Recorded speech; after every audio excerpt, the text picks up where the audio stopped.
ඒක ශ්‍රී ලංකාව ලෝ වේගයෙන් දියුණු වන රටවල් අතර සිව්වන ස්ථානයට. සාමාන්‍යයෙන් ලයිස්තුව බැලුවම දියුණු වෙන රටවල් අතර අපි 70 වෙනි නැත්නම් 71 වෙනි මට්ටමට තමයි ඉන්නේ. ලංකාවේ ජනතාවට ඇත්ත කියලා කිව්වේ නෑ මේ ආණ්ඩු කිසි කෙනෙක්.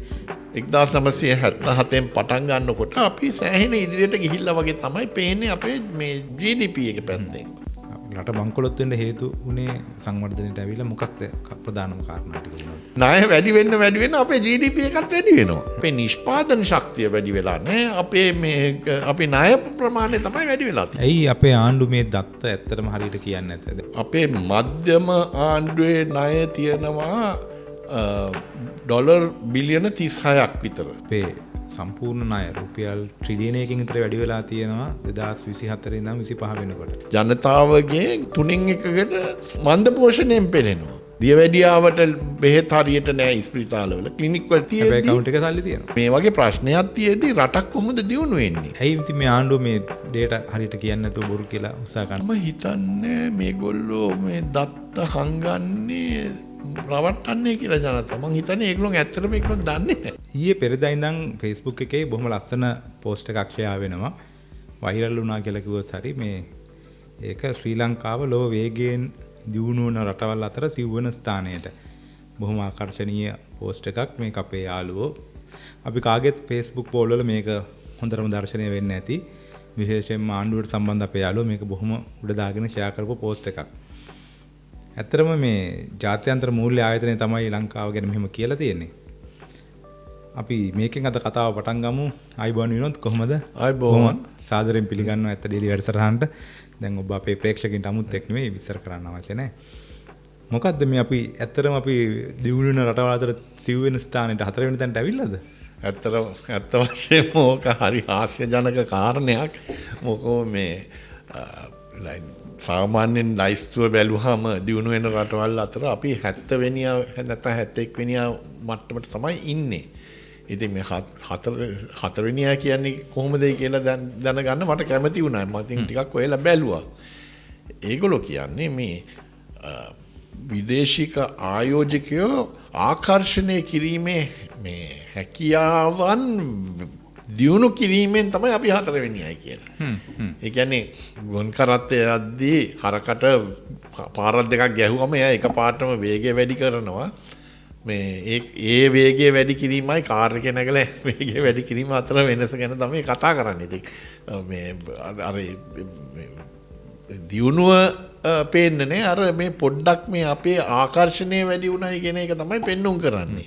අනිත් කාරණා තමයි මේක මේ IMF නෙමෙයි අපිට පුරුදු ජාත්‍යන්තර මූල්‍ය අරමුදල් නෙමෙයි මේ ජාත්‍යන්තර මූල්‍ය ආයතනය කියලා එකකින් තමයි මෙහෙම කියලා දෙන්නේ. මේ වගේ නොයෙකුත් ආයතන තියෙනවා. ඒගොල්ලෝ මේ වගේ මිනුම් කරන මේගොල්ලෝ මං හිතන්නේ මේගොල්ලෝ මේ බිස්නස් මේ මොකද්ද මේ උපදේශනය කරන කට්ටිය. ඉතින් ඒගොල්ලෝ මේ වගේ නොයෙකුත් මේ දත්ත මවාගෙන ලෝකෙට කියනවා. මොකද අපි දන්නේ නැහැ නේ පිටිපස්සේ මේ මිනුව මොකද්ද කියලා. ඒ වගේ මවාගෙන ලෝකෙට කිව්වහම ඒගොල්ලන්ට කට්ටියව ආකර්ෂණය කරන්න පුළුවන් ඒගොල්ලෝගේ ආයතන වලට. ඉතින් ඒ වගේම මේ දැන් අපේ ආණ්ඩුවෙත් කරන්නේ හුඟක් දුරට ඕ වගේ වැඩක් තමයි. අපට හරියට දත්ත කියන්නේ නැතුව. අපිට කියන්නේ කවුද මේ ආයතනය කියලා. මේ මොකද්ද මිනුම කියලා කෙටින්ම අපට කියලා නැහැ. දැන් අර පෝස්ට් එක මේ පෝස්ට් එක දාලා තිබුණේ ජාතික රූපවාහිනිය. ආණ්ඩුවේ ප්‍රධානම මාධ්‍ය ආයතනය. ඒක බැලු බැලමට අර හැමෝටම තේරෙන්නේ නිකන් අපි බොහොම හොඳ ස්ථානයක ඉන්නවා වගේ. හැබැයි හොයන් යනකොට තමයි අපිට ඉස්සෙල්ලාහින් ඉන්නේ ඒ දර්ශකයේ වියට්නාමය, බෙලිස් සහ මොසැම්බික්. අපි වියට්නාමය ගැන නම් ටිකක් හරි දන්නවා. අනිත් රටවල් එහෙම අපි දන්න රටවලුත් නෙමෙයි. කියන්නේ ඇත්තටම කීයෙන් කී දෙනාද මේක ඇතුළට ගිහලා බලන්නේ මොකක්ද මේ කාරණාව කියන්නේ කියලා බොහොම ඉස්සෙල්ලාම බොහොම ආකර්ෂණයට සතුටටපත් වෙන්න පුළුවන් කාරණාවක්. හැබැයි මේවා පාවිච්චි කරන්නේ මිනිසුන්ගේ බුද්ධිය වර්ධනය කරන්න නෙමෙයි කියන එකයි මගේ යෝජනාව. අපි ටිකක් මේක පැහැදිලි කරොත් දැන් බලන්න හිතන්න ලංකාවට ආයෝජකයෝ කී දෙනෙක් එනවද කියලා.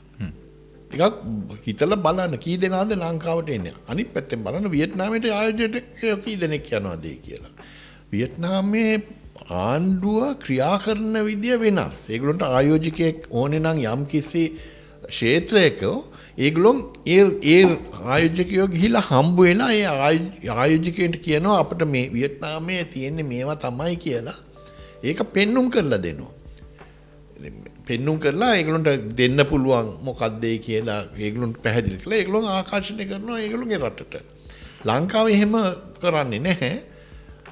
අපි නිකන් බලාගෙන ඉන්නවා ආයෝජනය එනකල්. මම කාලෙකට ඉස්සෙල්ලා මේ BY එකේ සභාපතිගෙන් මං ඇහුවා නෑ මේ CEO ගෙන් ඇහුවා ඒ කාලේ හිටපු මේ අපේ මොකද්ද අපේ මේ උපාය මාර්ගික ක්ෂේත්‍ර මොනවද කියලා අපි මේ ආකර්ෂණය කරන්න හදන්නේ මේ ආයෝජකයන් ඕනෑම ක්ෂේත්‍රයක අමන්නේ කිව්වා. ඉතින් එහෙම තියෙන තත්ත්වයේ ඉඳන් අපි ටිකක් දියුණුුණයි කියන එක ලොකු දෙයක් නෙමෙයි. ඊළඟ කාරණා තමයි දැන් විනෝද් කිව්වාගේ මේ දත්ත පිළිබඳ කාරණාව. මම ඇත්ත කියන්නේ නැහැ කියන එක. ඇත්තටම මේක ටිකක් පස්සට ගියොත් එම අර්බුදය ගැන වුණත් ලංකාවේ ජනතාවට ඇත්ත කියලා කිව්වේ නැහැ. ඇත්ත කිව්වේ නැහැ මේ ආණ්ඩු කිසි කෙනෙක්. මොකක්ද ඇත්තටම අර්බුදයට හේතු කියලා අපි අද කතාව එතනින් පටන් ගමු මේ. අපි ආර්ථික අර්බුදයකට ආව රට බංකොලොත් වුණා. ඇත්තටම බංකොලොත් වෙන්න හේතු මොනවද? පොඩ්ඩක් පරණයි තමයි. නමුත් අපි එතනින් මේ කතාව පටන් ගමු. අපි තව වෙන පැත්තකින් බලමු. දැන් අවුරුද්දකට දෙකට ඉස්සෙල්ලා ලෝකයේ පෝසත්ම රට කියලා තිබුණේ අයර්ලන්තය. දැන් අයර්ලන්තේ මේ දියුණුවක් පේන්න තිබුණ නැහැ. නමුත් පොතේ හැටියට ඒගොල්ලන්ගේ මේ මොකද්ද මේ දල ජාතික නිෂ්පාදිතය 126කින් පැනලා තිබ්බා. අපි ඔය කියන්නේ GDP එක. GDP එක. ඒ 126කින් පැනලා තිබ්බේ කොහොමද? මේ Apple එකේ ඒගොල්ලන්ගේ මේ වෙන රටවල් වල ඒගොල්ලන් උපයගත් ආදායම ඒගොල්ලන් අයර්ලන්තේ ඒගොල්ලන්ගේ ඔෆිස් එකට ට්‍රාන්ස්ෆර් කරා. ට්‍රාන්ස්ෆර් කරලා එතනින් ආයෙ වෙන තැන් වලට ට්‍රාන්ස්ෆර් කරා. නමුත් අර පොතේ තිබ්බ මේක මෙච්චරක් ආවයි කියලා. ඉතින් ඕක මත තමයි ඒගොල්ලන් කියන්නේ ඒගොල්ලන් තමයි පොහොසත්ම රට කියලා. දැන් අයර්ලන්තේට හුඟක් කම්පැනි ඇවිල්ලා ඒගොල්ලන්ගේ ඔෆිස් දාලා අයර්ලන්තේට මේ මුදල් මේ වගේ ට්‍රාන්ස්ෆර් කරනවා. ට්‍රාන්ස්ෆර් කරලා එතනින් ආයි යායුත තැන්වලට යවනවා. නමුත් ඒකෙන් අර ඒගොල්ලන්ගේ GDP එක මහා ලොකුවට පෙන්නුම් වෙනවා. ඉතින් ඒ වගේ අපි දැන් ලංකාවෙත් අපේ GDP එක සෑහෙන ඉහළට ගිහිල්ලා තියෙනවා මේ පහුගිය අවුරුදු 40 තුලදී. 1977න් පටන් ගන්නකොට අපි සෑහෙන ඉදිරියට ගිහිල්ලා වගේ තමයි පේන්නේ අපේ මේ GDP එක පැත්තෙන්. ඇත්ත වශයෙන්ම මොකද්ද වෙලා තියෙන්නේ? GDP එක කියන්නේ වටිනාකම එක්කහු වීමේ මිනුමක් පමණයි. දැන් කියමුකෝ මම මුදලාලි කෙනෙක්ගෙන් රුපියල් 100කට භාණ්ඩයක් අරගෙන තව මුදලාලි කෙනෙක්ට මේ රුපියල් 200ට විකුණනවායි කියලා. එතන මගේ වටිනාකම වැඩි වෙලා තියෙනවා මේ භාණ්ඩේ වටිනාකම වැඩි වෙලා තියෙනවා රුපියල් 100කින්. ඒක තමයි GDP එකෙන් මනින්නේ. එකම භාණ්ඩය. අලුතෙන් නිෂ්පාදනය කරපු එකක් නෙවෙයි. අලුතෙන් මම විකුණුවා විතරයි. දැන් ඒ මිනුම අනුව තමයි මේ GDP එක හැදෙන්නේ. ඉතින් දැන් ලංකාවේ GDP එක මෙච්චර දියුණු වුණයි කියලා තියෙන්නේ ඒ අංගයෙන් තමයි. මොකද දැන් 77 ඉඳන් ලංකාවේ GDP එක වැඩි වෙච්ච ක්ෂේත්‍ර බලනකොට වැඩි හරියක් වැඩි වෙලා තියෙන්නේ බැංකු සහ වෙළඳාම කියන එකේ. වෙළඳාම කියන්නේ විශේෂයෙන්ම විදේශයෙන් බඩු ගෙනහැල්ලා ලංකාව විකුණන එක. ට්‍රේඩින්. ඉතින් මේ ඒ පැත්තෙන් නම් ගොඩක් හම්බ කරනවා. අනිත් ක්ෂේත්‍රේ මොකද්ද? ගෝවීන්ගෙන් අඩු මිලට බඩු අරගෙන වැඩි මිලට මේ මහ ජනතාවට විකුණන එක. දැන් කාලේ මේ ගොවියට මං හිතන්නේ රුපියල් 100ක් වගේ තමයි ගෙවන්නේ කිලෝ එකකට හාල් වලට. බී කිලෝ එකට. ඒක රුපියල් ඒක හාල් බවට පරිවර්තන කරලා රුපියල් 200කට වැඩි ගානකට තමයි මාකට් එකට දාන්නේ. ඉතින් මේ ඒකෙන් මේ නිෂ්පාදනය වැඩිවීමක් වෙන්නේ නැහැ. ගොවියාගේ තව වැඩිපුර නිෂ්පාදනය කිරීමේ හැකියාව වැඩි වෙන්නේ නැහැ. වෙන්නේ මොකද්ද? අර මේ මුදලාලිට පිටරටින් ලොකු කාර් ගේන්න හැකියාව වැඩි වෙනවා විතරයි. ඉතින් ඒක ඇත්තටම දියුණු වීමක් නෙවෙයි. සංවර්ධනයක් නෙවෙයි. සංවර්ධනය කියන්නේ අපේ භාණ්ඩ අපට අවශ්‍ය භාණ්ඩ නිෂ්පාදනය කිරීමේ හැකියාව වැඩි වෙන්න ඕනේ කියන එක. දැන් උදාහරණයකට වියට්නාමයේ ගන්නකොට වියට්නාමයේ කරන්නේ වෙළඳාම නෙවෙයි, ඒගොල්ලෝ නිෂ්පාදනය කරනවා. ඒගොල්ලෝ මේ ආයෝජකය දැන් ලංකාවට වැඩි හරියක් ආයෝජනය එන්නේ මොකටද? අපේ ෂෙයා මාකට් එකට. කොටස් මේ වෙළඳ පොළට. නැත්තම් අපේ මේ බැඳුම් කරගන්න. ඉතින් ඒකෙන් වෙන්නේ අපේ නිෂ්පාදන හැකියාව වැඩි වෙන්නේ නැහැ. වෙන්නේ මොකද්ද? අර මේ මුදල් උපයීමේ හැකියාව වැඩි වෙනවා ඒ ආයෝජකයින්ගේ. ඉතින් ඒක සංවර්ධනයක් නෙමෙයි. වියට්නාමයේ කරන්නේ මොකද්ද? ඒගොල්ලෝ භාණ්ඩ නිෂ්පාදනය මේ භෝග වැඩි කිරීම ඒක තමයි කරලා තියෙන්නේ මේ පහුගිය කාලේ. ඒක දැන් ඉස්සර ඒගොල්ලෝ කෝපි වගා කරේ නැහැ වැඩිය. නමුත් දැන් ඒගොල්ලෝ ලෝකේ දෙවෙනි කෝපි වගා කරන රට බවට පත් වෙලා තියෙනවා. රබර් ඉහළින්ම ඉන්නවා. ලංකාවේ රබර් නිෂ්පාදනය කරපු රට දැන් බෑලා තියෙනවා. ඉතින් මේ වගේ දැන් බලනකොට අපි තේ වගාව ගැන රබර් වගාව ගැන අපි ඉස්සර අපි ඇත්තටම ඒක අපි කැමති වුණේ නෑ ඒකට. නමුත් ඒකේ තුලින් මොකක් හරි නිෂ්පාදනයක් සිද්ධ වුණා. ඒ නිෂ්පාදනය දැන් නැහැ. අපි පොඩ ඒවා අඩු වෙගෙන යනවා. ඉතින් මේ අපිට බලන්න ඕනේ මේ සංවර්ධනය කියන මොකද කියලා ලංකාවට මොකද්ද වෙලා තියෙන්නේ කියලා. ඒකට අපි අර්බුදයට ගියේ ප්‍රධාන කාරණා තුනක්. අර්බුදය දැන් කියන්නේ මම ඉස්සෙල්ලා ඇහුවෙත් රට බංකොලොත් වෙන්න හේතු උනේ සංවර්ධනයට ඇවිල්ලා මොකක්ද ප්‍රධානම කාරණා ටික වෙනවද? බංකොලොත් උණයි කියන එකත් වැරදි. මොකෝ මේ ඒ අවස්ථාවේදී අපි එක්තරා මේ ලෝකයේ අර්බුදයකට අපි මුහුණ දීලා තිබ්බේ. කොරෝනා තිබ්බා. ඊට පස්සේ අර මේ විශේෂයෙන්ම යුක්‍රේන යුද්ධේ පටන් ගැනීමෙන් මේ අවපාතයක් තිබුණා ලෝකෙම. ඒකයි අපේ මේ තෙල් ගාන වැඩි වුණා. ඉතින් මේ අපේ ප්‍රශ්නේ තිබ්බේ අපිට ඒ අර්බුදයට මූණ පෑමේ හැකියාව තිබ්බේ නැහැ. මූණ පෑමේ හැකියාව තිබ්බේ නැත්තේ මොකෝ අපේ නිෂ්පාදිත රටක් නෙමෙයි අපි වෙළඳාම් කරන රටක් වෙලා බවට පත් වෙලා තිබ්බා. ඉතින් මේ ඒ පසුබිම යටතේ අපි බලන්න ඕනේ දැන් අපි අවුරුදු ගාණක් තිස්සේ 1940 තමයි අපි අවසානයේට අපේ මේ වෙළඳ මේ තුලනේ අපට වාසිව තිබ්බේ 1977. ඉන් පසුව හැම අවුරුද්දෙම අපි මේ අපනයනය කරනවට වඩා අපි ආනයන කරලා තියෙනවා.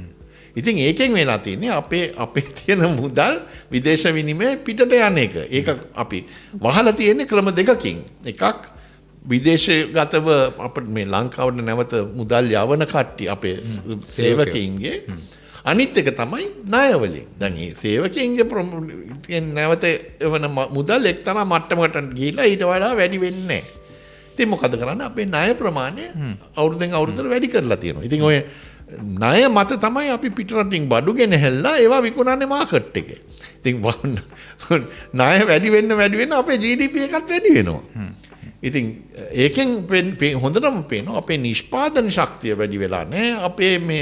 අපේ ණය ප්‍රමාණය තමයි වැඩි වෙලා තියෙන්නේ. ඇයි අපේ ආණ්ඩු මේ දත්ත ඇත්තටම හරියට කියන්නේ නැත? දැන් උදාහරණයක් කිව්වොත් මම දැක්කා ඊයේ පෙරේදා පත්තරවල පළලා තියෙනවා මේ අපේ ණය ප්‍රමාණය සම්පූර්ණ ණය ප්‍රමාණය පිළිබඳ තැන් 5ක බැලුවොත් තියෙන්නේ 5 ඉලක්කම් 5ක්.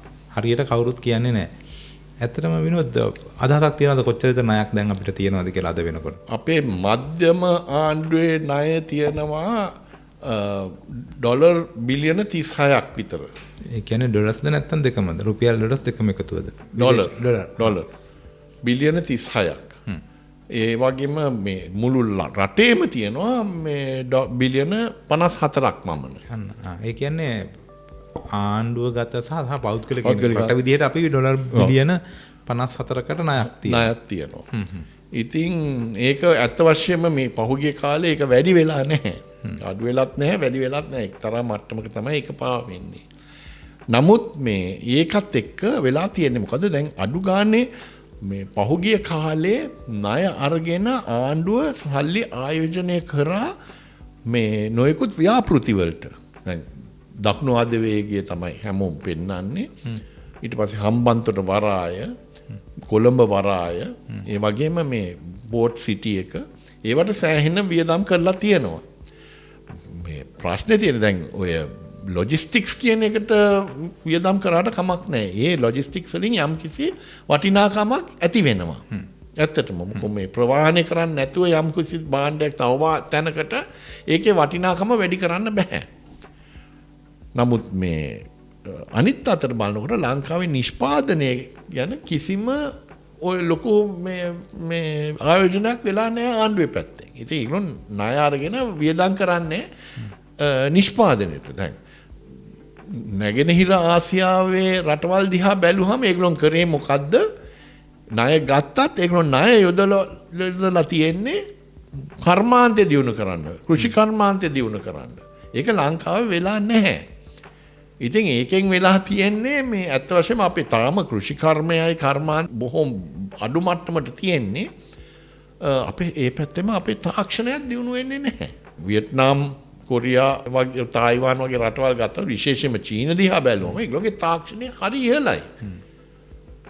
ඒ කරලා මොකෝ ඒගොල්ලෝ ඒ ආයෝජන කරලා තියෙනවා ඒ තාක්ෂණයට. ලංකාවේ තාක්ෂණයට ආයෝජනය කරනවා කියන කම්පියුටර් එකක් ගෙනහැල්ලා මිනිස්සුන්ට කියනවා මේක මේවා ලියන්නේ කියලා, ප්‍රෝග්‍රෑම් ලියන්නේ කියලා. ඒක නෙවෙයි දියුණුව කියන්නේ. ඒක ණය ගැන කතා කරනකොට විනෝත් මම හිතන්නේ මේ අපේ සම්පූර්ණ ණය රුපියල් ට්‍රිලියනයකින් විතර වැඩි වෙලා තියෙනවා 2024 ඉඳන් 25 වෙනකොට. ඔව්. කියන්නේ රුපියල් ට්‍රිලියනයක් කියන්නේ ලොකු ගාණක්. ඔව්. ඒ කියන්නේ ඩොලර් බිලියන 3කින් වැඩි වෙලා තියෙනවා. ඩොලර් බිලියන 3කින්. ඒකත් ප්‍රශ්නයක් වෙන්නේ නැහැ. අපි ඒ ණය යොදවන්න නම් මේකට. දැන් ඔය දැන් උදාහරණයක් කියන්නේ ආණ්ඩුව කියනවා දැන් ඒගොල්ලන්ට රුපියල් ට්‍රිලියනයක් වගේ ඉතුරු කරලා තියෙනවායි කියලා. ඉතින් මේ බජට් එකක් තියෙන්නේ මේ අයවැයක් තියෙන්නේ මේ සල්ලි ඉතුරු කරන්න නෙවෙයි සල්ලි මේ ආයෝජනය කරන්න. ඉතින් දැන් වෙලා තියෙන්නේ මොකද්ද? සල්ලි ආයෝජනය කරන්නේ නැතුව ඒගොල්ලෝ පම්පෝරි ගහනවා මේ සල්ලි ඉතුරු කරනවායි කියලා. දැන් ඊයේ පෙරේදත් කවුද එක්කෙනෙක් මට එව්වා මේ නිවුස් එකක් මේ මෙච්චරක් ඉතුරු කරලා තියෙනවායි කියලා. ඉතින් මේ ඉතුරු කරන එක නෙවෙයි වැඩේ. අපේ කොටින්ම ජනතාව දැන් අපේ ජනතාවගේ මං හිතන හැටියට පවුල් 3න් එකකට මේ මන්ද පෝෂණයෙන් පෙළෙනවා. මේ එක්සත් ජාතීන්ගේ මේවා හැටියට. ඉතින් මේ වගේ තත්ත්වයක් තියෙද්දි account එකේ සල්ලි තියෙනවා. account එකේ සල්ලි තියෙනවා. මිනිස්සුන්ට බෙහෙත් නැහැ. මේ ඩයබටිස් වලට මේ දියවැඩියාවට බෙහෙත් හරියට නැහැ ස්පිරිතාලවල. ක්ලිනික් වලට ගිහිලා මිනිස්සු ඇදලා එනවා. සමහරක් අය මැරෙනවා ස්පිරිතාලවල. සමහරක් අය මැරෙන්නේ ඉස්සෙල්ලා කික්මන්ට ගෙදර එනවා. ඒගොල්ලෝ ගෙදර ගිහිලා මැරෙන්නේ කියලා. නැත්තම් මේ තමයි මැරෙන්නේ බෙහෙත් නැතුව. ඔව් බෙහෙත් නැතුව. ඉතින් මේ වගේ ප්‍රශ්නයක් තියෙද්දි රටක් කොහොමද දියුණු වෙන්නේ? දියුණුව කියලා කියන්නේ සල්ලි ඉතුරු කරන එක තමයි. දැන් මෙතන ප්‍රශ්නයක් තියෙනවා. දැන් අපි වගේ කියන අර දත්ත ප්‍රශ්නයටත් ආයි එනකොට මේ දත්ත සංගවන්නේ ඔය සංවර්ධනය කියන අදහස ඒක සංගවන්න. ඒගොල්ලෝ කියන්නේ මේ සංවර්ධන කියන්නේ මේකයි කියලා සල්ලි ඉතුරු වෙන එක. මොකද මේගොල්ලෝ ඔක්කොම ඔය විද්‍යාඥයෝ මේ මොකද්ද ආර්ථික විද්‍යාඥයෝ ඒගොල්ලෝ එහෙම හැදිලා තියෙන්නේ එක්තරා මානසිකත්වයෙන්. ඒ මානසිකත්වය කියන්නේ මේ පෝසතුන්ගේ මුදල් ප්‍රමාණය වැඩි වෙනවා නම් ඒක සංවර්ධනය. දුප්පතට මොකක් වුණත් කමක් නැහැ. ඒක තමයි අදහස. දැන් මේ ප්‍රතිපත්ති ඔක්කොම හදලා තියෙන්නේ පෝසත් මිනිසුන්ව තවත් පෝසත් කරන්න, දුප්පත් මිනිසුන් ගැන කල්පනා කරන්නේ නැතුව. ඉතින් මේ දැන් ඒක පැහැදිලිව ලංකාවේ පේනවා. දැන් අවුරුදු 40කට පස්සේ 40ක් වෙනවා නේද? දැන් මේක පටන් ගන්න ලංකාවේ නව ලිබරල් වාදය ලංකාවට ඇවිල්ලා ඒ නව ලිබරල් වාදී ප්‍රතිපත්තියේ අනුව ලංකාවේ දුප්පත් මිනිස්සු දුප්පත් වෙලා තියෙනවා, පෝසත් මිනිස්සු අතිපෝසත් වෙලා තියෙනවා. අපේ පොඩි කාලේ අපි දැක්ක නැති වාහන පාරේ යනවා. අපි බලනද මෙච්චර මොකෝ මිනිස් මේ වගේ රටක කොහොමද මිනිස්සු මේ මන්ද පෝෂණයක් තියනවා කියලා කියන්නේ කොහොමද? චීනය වගේ රටක් කිව්වහම ඒක ප්‍රශ්නයක් නෑ. මොකද චීනයේ ලොකු වාහන තියෙනවා. නමුත් ඒ වගේම අර දුප්පත්ම කියලා කට්ටිය නැහැ දැන්. ඒකම නැවත් නැති කරලා තියෙනවා දුප්පත්කම. දරිද්‍රතාවය නැති කරලා තියෙනවා. ලංකාවේ එහෙම මේ ප්‍රතිපත්ති අපිට පේන්නේ නැහැ. බලන්නේ දැන් මුදල් ඉතුරු කරනවා කියනවා. මුදල් ඉතුරු කරන්නේ කොහොමද? ආණ්ඩුවේ වියදම අඩු කරලා. ආණ්ඩුවේ වියදම අඩු කරන්නේ කොහොමද? කට්ටියව එක්ක අයින් කරනවා රැකියාව වලින් නැත්නම් ඒ රැකියාව කවර් කරන අලුතෙන් කට්ටිය ගන්නෙ නැහැ. බෙහෙත් ගන්නෙ නැහැ. එහෙම තමයි ඒගොල්ලෝ ඉතුරු කරන්නේ. ඉතින් එහෙම ඒක හිතා ගන්න ඕනේ දැන් ඔය සේවකයන් ඉඳලා තියෙන්නේ ආණ්ඩුවේ යම් කිසි ක්‍රියාවක් කරන්න. ඉස්සෙල්ලා බලන්න ඕනේ ඒ සේවකයෝ අවශ්‍යද නැද්ද කියලා.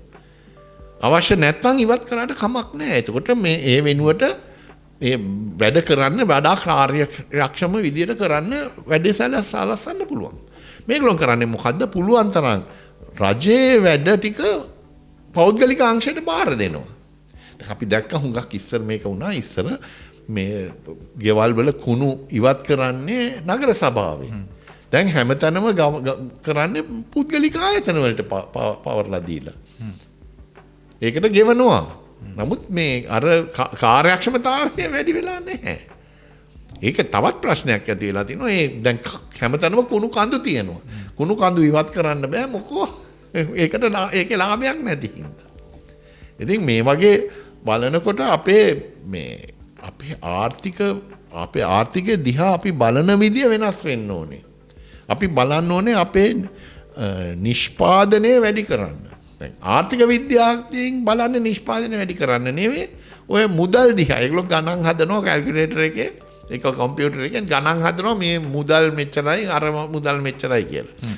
නිෂ්පාදනය ගැන ඒගොල්ලෝ කල්පනා කරන්නේ නැහැ. ඇයි ඉතින් මේ ආණ්ඩුව මේ ඩේටා හරියට කියන්නේ නැතුව බොරු කියලා උත්සාහ කරන දැන් අපි මේ පටන් ගත්ත කතාවත් ජාතික රූපවාහිනිය පෝස්ට් එකක් එක්ක මිනිසුන් රවට්ටලා මේ දත්ත හංගලා මොකක්ද ආණ්ඩුව බලාපොරොත්තු වෙනවා ඇත්තේ? මම හිතන්නේ මේගොල්ලෝ මේ දත්ත හංගන්නේ රවට්ටන්නේ කියලා ජනතාව. මං හිතන්නේ ඒගොල්ලෝ ඇත්තටම ඒගොල්ලෝ දන්නේ නැහැ කියන එක.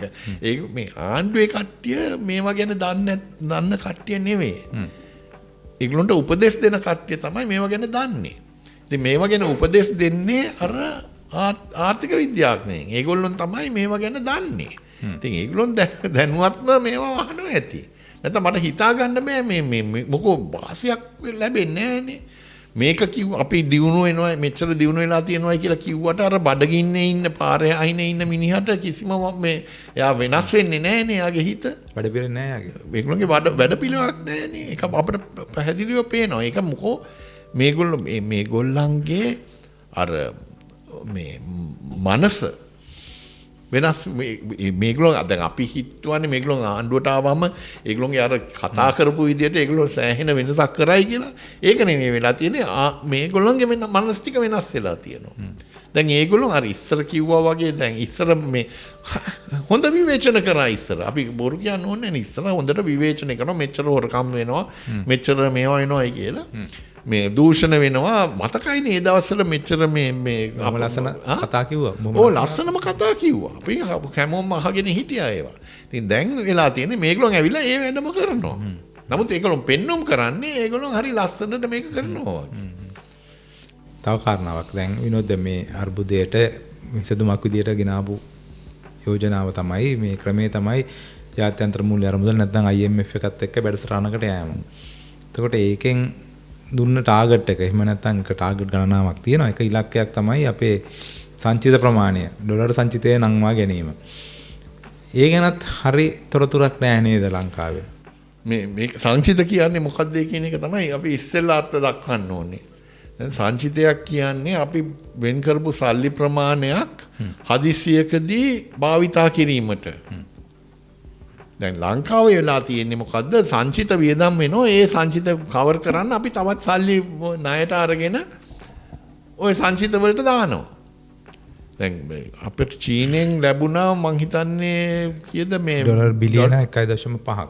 ඩොලර් බිලියන 1.5ක් ලැබිලා තියෙනවා. නමුත් අපිට බෑ ඒක වියදම් කරන්න. ඒක පාවිච්චි කරන්න බෑ. ඒක තියෙන්නේ බෑකප් එකක් හැටියට විතරයි. ඒක අපි මේක සංචිත ආරක්ෂා කිරීමට දුන්න එකක්. ඒගොල්ලොන්ට තේරලා තියෙනවා අපි ඕකට වියදම් කරන්න දුන්නොත් ඕකත් වියදම් කරලා මොකක් හරි කාර් හරි මොකක් හරි ගෙනේ කියලා. දැන් බලන්නකෝ මේ ඔය අපි නිතරම සල්ලි පිටරටින් ණයට අරගෙන අපේ සංචිතත් අපි හදනවා නම් ණයට අරගෙන මොකද්ද අපේ ආර්ථික විද්‍යාඥයන්ගේ තත්ත්වය? මට මතකයි හුඟක් ඉස්සර මම මේ හිටපු මේ මහ බැංකුව අධිපති එක මේ කතා කරා මේක ගැන. එයා කිව්වා සංචිත කවර් ලබා ගන්න යන්නේ ජපානයෙන් සහ චීනෙන් ණය අරගෙනයි කියලා. පැහැදිලිව පුද්ගලිකාංශේ. ඉතින් මේ දැන් පුද්ගලිකාංශයෙන් ගන්න ණය ටිකට මේ ගෙවන මේ පොලිය හුඟක් වැඩි ආණ්ඩුවෙන් ගන්න ඒවට වඩා. නමුත් දැන් IMF එකේ උමනාවක් තියෙනවා මේ රටවල් වලට දුප්පත් රටවල් වලට කියන්න පෞද්ගලික අංශයෙන් ණය ගන්නයි කියලා. ඔය බැඳුම් කර අර ප්‍රයිවට් බැඳුම් කර කියන්නේ ඒව තමයි. ඒ බැඳුම් කර වලට මේ යන්නේ කියලා කියන හේතුව මොකද්ද? ජාත්‍යන්තර වශයෙන් මූල්‍ය වැඩිපුර තියෙනවා. මුදල් වැඩිපුර තියෙනවා. ඒ මුදල් යොදවන්න තැනක් නැහැ. ඉතින් ඒගොල්ලෝ කරන්නේ මොකද්ද? ඔය මුදල් ටික ණයට දීලා ඒකෙන් තවත් ණය ලබා ගන්නවා. මේ ලංකාවටත් වෙලා තියෙන්නේ ඒක තමයි. අපි මේ විදේශ විනිමය අපි ලබා ගත්ත පෞද්ගලික අංශයෙන් ණය අරගෙන බැඳුම් කර මාර්ගයෙන්. ඒ කියන්නේ දැන් ආණ්ඩුවෙන් කියන විදිහට ඩොලර් මිලියන 6.5ක් මිලියන නේ ඩොලර් බිලියන 6.4ක් තියෙනවා අපේ සංචිතේ. ඔව්. ඒකෙන් 1.5ක් චීනෙන් දුන්න ස්වැප් එකක්. එහෙම නැත්නම් අතමාරුවට දුන්න එකක් පාවිච්චි කරන්න බැරි එකක්. ඊට අමතරව වැඩි ප්‍රමාණයක් තියෙන්නේ මේ බරෝවින්ස් කියන්නේ ණයට අරගත්ත ඒවා. මොකෝ මේ දැන් මේ වැඩේ තියෙන්නේ දැන් ওই සල්ලි ඔක්කොම එළියට යනවනේ හැමතැනම. හැමදාම මේ එළියට යනවා අපිට නැවත එන්නේ නැහැ මොකුත්. ඉතින් අපිට සංචිත කියලා ඇති කරන්න අමාරුයි. ඒ වගේ තත්ත්වයක් තියෙද්දි. හැබැයි එතකොට IMF එක එහෙම නැත්නම් ජාත්‍යන්තර මූල්‍ය අරමුදලෙන් ටාගට් එකක් ඉලක්කයක් දීලා තිබුණා 2026 ඉවරනකොට ඩොලර් 6.5ක සංචිතයක් තියෙන්න ඕනේ කියලා. ඔව්. සහ 2027 ඉවර වෙනකොට 10ක සංචිතයක් තියෙනවා. ඒ කියන්නේ මේ යන විදිහට ඒක මිරිඟුවක්. නෑ ඒක කරන්න පුළුවන් අර මේ ණයට ගත්තොත්. ඒගොල්ලෝ ඇත්තටම ණයට අරන් කරන්න නෙමෙයි මේක කියන්නේ නැත්තේ නේද? ඒක තමයි ඉතින් ওই තත්ත්වේ සංචිත ඒගොල්ලෝ කියන්නේ වෙන් කරලා තියන්න ඕනේ කියලා මෙච්චර ප්‍රමාණයක් වියදම් කරන්නේ නැතුව. ඉතින් මොකටද එහෙම සංචිත තියාගන්නේ නැත්තරම? හදිසියකට තමයි. හදිසි අවස්ථාවකට. ආණ්ඩුවෙන් කියයි මේ තමයි හදිසිය කියලා ඉතින් නේද? ඉතින් මේ අපි දැන් හදිසි අවස්ථාවක ඉන්නේ. ඉතින් මේ අවස්ථාවේ වියදම් කරන්න ඕනේ. වාහන ගෙන්නන්න හදිසියක් තියෙනවා. එහෙම කියන්නේ තමයි. දැන් මේ ඔය වාහන ගැනීමේ කතාවෙන් දැන් ඒගොල්ලෝ කියනවනේ ඒගොල්ලෝ රාජ්‍ය ආදායම වැඩි කරලා තියෙනවා කියලා මෙච්චර. ඒක කරලා තියෙන්නේ කොහොමද? ඩොලර් ටික පුච්චලා පිටරටින් වාහන ගෙනහැලා මෙහෙ විකුණලා ඒකෙන් මේ ටැක්ස් එක ගන්නවා. ඉතින් රුපියල් එකතු කර ගන්නවා. ඩොලර් ටික අපිට නැත්තේ රුපියල්ද ඩොලර්ද කියන එක නෙමෙයි. නෑ පුදුම වැඩේ තියෙන්නේ දැන් සංවර්ධනය කරන්න නම් අපි දැන් මේ ආර්ථික විද්‍යාඥයෝ කියනෝනේ සල්ලි අච්චු ගහන්න එපයි කියලා. නමුත් පෙන්눔 කරලා දෙන්න පුළුවන් ඔය දියුණු වෙන රටවල් වලින්. ඒගොල්ලෝ කරලා තියෙන්නේ මොකද්ද? ඒගොල්ලෝ සල්ලි අච්චු ගහලා ඒක යොදවලා තියෙනවා මේ සංවර්ධනයට, නිෂ්පාදනයට. නිෂ්පාදනයට යෙදුවහම ඒක උද්දමනයක් ඇති වෙන්නේ නැහැ. නමුත් ලංකාවේ කරන්නේ මොකද්ද? අපි ඇත්ත වශයෙන්ම අපි මේ ඩොලර් මේ ලංකාවේ යම් කිසි ප්‍රමාණයක් ඩොලර් රුපියල් වලින් අපි අච්චු ගහලා අපිට සංවර්ධනය කරන්න පුළුවන් රට. නමුත් මේගොල්ලෝ කරන්නේ මොකද්ද? ඒ රුපියල් ප්‍රමාණය වැඩි කරනවා අරව විකුණලා.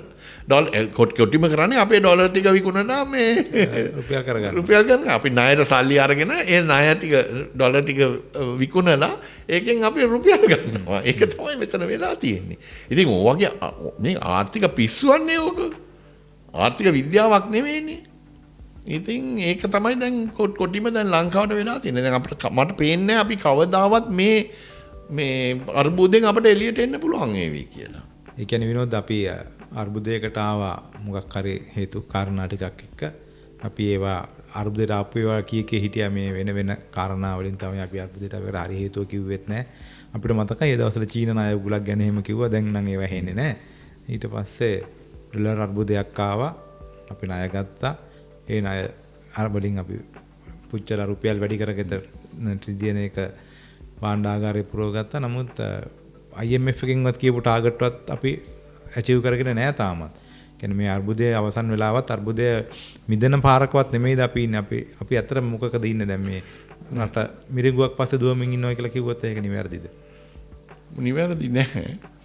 මේ ලෝක බැංකුවේ වාර්තාවක් තියෙනවා ළඟදී පිටත් වෙච්ච එකක්. ඒකේ කියනවා අපි කියපු ඒවා වැරදි. අපි මේ නොදියුණු රටවල් කර්මාන්ත දිහා යොමු කරලා යුතුයි කියලා. අපි එහෙම කරේ නෑ. අපි වෙන පැතිවලට තමයි හැරෙවි කියලා. නමුත් ඒක කියද්දී තවමත් අපිට ඒ ආයතන අපිට කියන්නේ අර පරණ ක්‍රමේ යන්නේ කියලා. පරණ තැටීම තමයි. ඔව්. ඉතින් අපි හැමදාම මේ උගුලෙන් උගුලට වැටි වැටි අපි ඉදිරියට යන්න වෙන්නේ. ඉතින් මේ මං හිතන්නේ අපිට මේ යන පාරේ අපිට රට දියුණු කරන්න පුළුවන් වේවි කියලා. අපේ තරුණ විශේෂම තරුණ පරපුර දැන් බලන්නකො තරුණ පරපුර අපි යොදවන්න පුළුවන් නිෂ්පාදනයේදී කොච්චර දියුණු කරන්න පුළුවන්, තාක්ෂණයක දියුණු කරන්න පුළුවන්. ඒවා එකක්වත් කරන්න හම්බ වෙන්නේ නැහැ කියලා තමයි මං හිතන්නේ.